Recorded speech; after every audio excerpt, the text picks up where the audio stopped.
এই লোক তার কতগুলি ফরেন শকুন আসছে, উইরা উইরা আসছে কতগুলি ফরেন শকুন। এই ফরেন শকুন গুলি আইসা বাংলাদেশের উপরে ডিসেন্ট করছে। এখন তারা বাংলাদেশকে মায়ানমারের সাথে যুদ্ধে পেঁচাইয়া দেশটাকে সার্বভৌমত্ব মানে ইনডেঞ্জার করে ফেলবে। ডক্টর ইউনূসের হাত থেকে দেশটাকে সরাই নেওয়া দরকার, ওনাকে সম্মানের সহিত বিদায় করে দেওয়া দরকার, দিয়ে নতুন একটা সরকার করা দরকার। এটা ছাড়া আপনি এই দেশকে বাঁচাতে পারবেন না। যেভাবে উনি কায়দা কানুন করতেছে, এই যে আপনি দেখেন এই যে এই রাজনীতিবিদ গুলি তারা ওই আলী রিয়াজের সাথে দেন দরবার করতে করতে করতে করতে কোনো কিছু অ্যাচিভমেন্ট হয়নি। আপনি পারবেন না, আপনি আইন শৃঙ্খলাই করতে পারবেন, আপনি থাকেন কেন? আমাদের মতো নাগরিকের জীবনে নিরাপত্তা দিতে পারেন না। আমাদের আগে অ্যারেস্ট করার জন্য বাসার সামনে 2 জন ডিবি বসে থাকতো, এই 6 মাস জেল খাটাবে, 10 মাস জেল খাটাবে, কত রকমের করছি। এখনো যদি আমাদের করতে হয়, এই বৃদ্ধ লোকটা কেন আপনি ক্ষমতা নিচ্ছেন? আপনার এই বয়সে আপনি পারতেছেন না, আপনি চলে যান, চলে যায়। আপনি আমাদেরকে মুক্তি দেন। পুলিশের সামনে একজনকে মারে, পুলিশ কিছু বলতে পারে না, আমরা পুলিশের দোষ দেই, কিন্তু মব করে ফেলায়। এই যে মব করে ফেলায়, এই যে একটা ছেলে, এই যে হাতিয়ার একটা ছেলে যে কান্দাকাটি করতো, এখনো করে মাঝে মধ্যে, ওই কি জামাত থেকে গাড়ি নিচ্ছে ছেলেটা, মবের বাহিনীতে মবের লোকটা ছাড়াই নিয়ে আসলো থানার থেকে, এই যে কলাবাগান থানার থেকে। সে একই কাহিনী, আপনার পটিয়ার মতো। ওই ওসি বলে কি তার মাল করবো কেমনে, তো শেষ পর্যন্ত ছাড়াই নিয়ে আসলো ওই সেই মব বাহিনীর লোকজনকে। এরা কি করলো, তাকে কারণ দর্শানো। এই ছেলেগুলির একটা ধারণা যে কারণ দর্শানোর নোটিশ দেওয়াই হতেছে একটা পানিশমেন্ট। এগুলো বোঝানোই যায় না। কারণ দর্শানোর পরে কি হয়েছে? কারণ দর্শা তুমি স্যাটিসফাইড হয়েছো? তুমি তাকে কোনো পানিশমেন্ট দিছো? কিছুই করে নাই। কিছু হলে বলে আমি কারণ দর্শাইছি, কিছু হলে বলে কারণ দর্শাইছি। এই যে জিনিসগুলি, এদের কোনো যার ফলে হয়েছে কি একটা কেওস কনফিউশনের সৃষ্টি হয়েছে, জাতি একটা দিকও ভ্রষ্ট হয়েছে। একজন বৃদ্ধ লোকের হাতে এই দেশটা পড়ছে। এই সিন্দাবাদের বুড়া এই দেশটাকে এই মায়ানমারের সাথে যুদ্ধ বাজায়া একটা জরুরি অবস্থা করার প্ল্যান করছে। সেই জন্য তো ফেব্রুয়ারিতে দিচ্ছে ইলেকশন, এপ্রিলে উইন্টার অফেন্সিভ হবে এই আরাকান আর্মির। সীতাও মাং আর ওই চিকফো, এই সীতাও তো তারা দখল করবে। তারা তো বর্ষাকালে করবে না, তারা করবে শীতকালে। আপনি ইতিহাস দেখেন, 1616 খ্রিস্টাব্দে 66 খ্রিস্টাব্দে শায়েস্তা খানের ছেলে বুজুর্গ অমিত খা, সে যখন মগ ধাওয়ানি দিল, মগদের অ্যাটাক করলো চিটাগাং থেকে, সেটা কিন্তু শীতকালে করছে, বর্ষাকাল মতো ওয়েট করছে। এরাও বর্ষাকালে যুদ্ধ হয় না বাংলাদেশে, ভারতে, এইসব মায়ানমারে। এরা শীতকালে যখন অ্যাটাক করবে, তখন ওই যে মায়ানমারের চাপ পড়বে, বম মারতে পারে, সৈন্য বাড়াইতে পারে, তখন বলবে কি জরুরি অবস্থা, ইলেকশন হবে না ভাই। এই বুদ্ধিতে এরা করছে।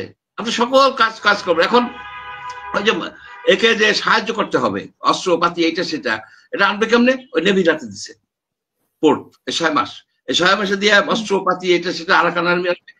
এই লোক তার কতগুলি ফরেন শকুন আসছে, উইরা উইরা আসছে কতগুলি ফরেন শকুন। এই ফরেন শকুন গুলি আইসা বাংলাদেশের উপরে ডিসেন্ট করছে। এখন তারা বাংলাদেশকে মায়ানমারের সাথে যুদ্ধে পেঁচাইয়া দেশটাকে সার্বভৌমত্ব মানে ইনডেঞ্জার করে ফেলবে। এটা আমি কিন্তু মানে চিন্তিত। এই বৃদ্ধের হাত থেকে দেশটাকে মুক্ত করা উচিত। একটা ঐতিহাসিক ভুল ছিল। ডক্টর ইউনূসের মতো একটা বয়স্ক লোক যে হোল লাইফ সে টুইট করে ঘুরে বেড়াইছে, তার তো রাষ্ট্র চালানোর কোনো নাই, কোনো মানে একটা ন্যাক থাকে, রাষ্ট্র চিনতে থাকে। আপনার এখানকার যারা ইয়াং ছেলে, আপনার নুরু মনে করেন, এই যে নুরুল হক নুরু, তার যে রাষ্ট্র পরিচালনা করার যে চিন্তা চেতনা আছে, ডক্টর ইউনূসের আছে নাই। কারণ কি এইসব নিয়ে চিন্তা করে নাই। উনি চিন্তা করছে 3-0 নিয়ে, উনি এখন 4-0 নিয়ে দেয় এই দেশ থেকে ওনার যাইতে হবে। উনি অ্যাচিভমেন্ট 0। আমি মনে করি কি যে ডক্টর ইউনূসের হাত থেকে দেশটাকে সরাই নেওয়া দরকার, ওনাকে সম্মানের সহিত বিদায় করে দেওয়া দরকার, দিয়ে নতুন একটা সরকার করা দরকার। এটা ছাড়া আপনি এই দেশকে বাঁচাতে পারবেন না।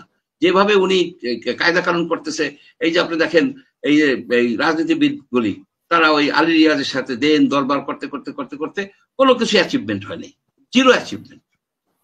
এত উনি বঙ্গোপসাগরে জাল ফেলছেন যে এইটা করতে হবে, নারী সংস্কার করতে হবে, ওই সংস্কার করতে হবে। এর জন্য তো তাকে আনা হয় নাই।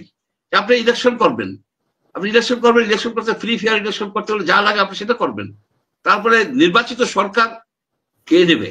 আপনার যা যা করার দরকার হয় করবে। কিছু কিছু সংস্কার করা তো দরকার, যেমন ইলেকশনটাকে সংস্কার করা দরকার, আপনার ভোটার লিস্টগুলিকে ঠিক করা দরকার। দুর্নীতি দমন তো করতে পারলেন না, যেটা করলে সবাই সাপোর্ট করতো। এটা তার জন্য তো ম্যান্ডেট দরকার নেই, তার জন্য এক্সেল শিট দরকার হয় না। আপনি দুর্নীতি দমন করেন না কেন? আপনার কত রকমের কত দুর্নীতি হয়ে গেছে। এছাড়াও আপনি টিকিটাও ধরতে পারলেন না, আপনি বসুন্ধরার কিছুই করতে পারলেন না।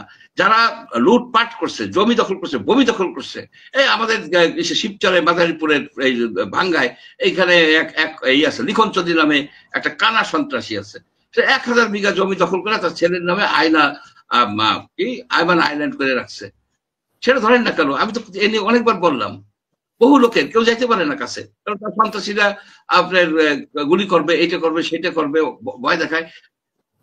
নিজের জমি দখল করে রেখে দিছে এক সন্ত্রাসী, এক ফ্যাসিস্টের ফ্যাসিস্ট।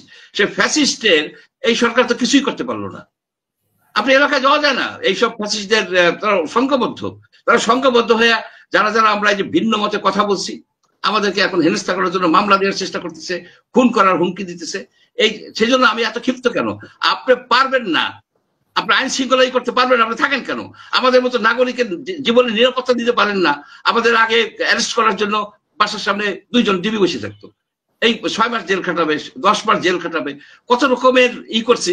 এখনো যদি আমাদের করতে হয়, এই বৃদ্ধ লোকটা কেন আপনি ক্ষমতা নিচ্ছেন? আপনার এই বয়সে আপনি পারতেছেন না, আপনি চলে যান, আপনি আমাদেরকে মুক্তি দেন। আমরা যেন একটা সরকার আসুক, শক্ত সমর্থ সরকার, যারা নিরাপত্তা দিতে পারবে। আমার দেশে আমি যাব, আমি যাইতে পারি না, সেইখানে সন্ত্রাসীরা আপনার দল বান্ধা করে মেরে ফেলবে, আমাকে খুন করবে। সব আওয়ামী লীগের যারা ফ্যাসিস্ট ছিল আমার গ্রামের, আমার এলাকার, তারা এক হয়েছে, তাদের হাতে প্রচুর টাকা, প্রচুর অস্ত্র। আমি একবার বাড়ি গেছি, 4টে রাইফেল পাঠাইছে আমাকে গুলি করে মেরে ফেলানোর জন্য। আমি পুলিশকে জানাই, পুলিশও তো নিরাপদ। কেন আপনি এই গভর্নমেন্টে চালাচ্ছেন? আপনি পারেন না কেন? আমার মতো একটা নাগরিককে আপনি যদি নিরাপত্তা না দিতে পারেন, তাহলে ইউ গেট লস্ট।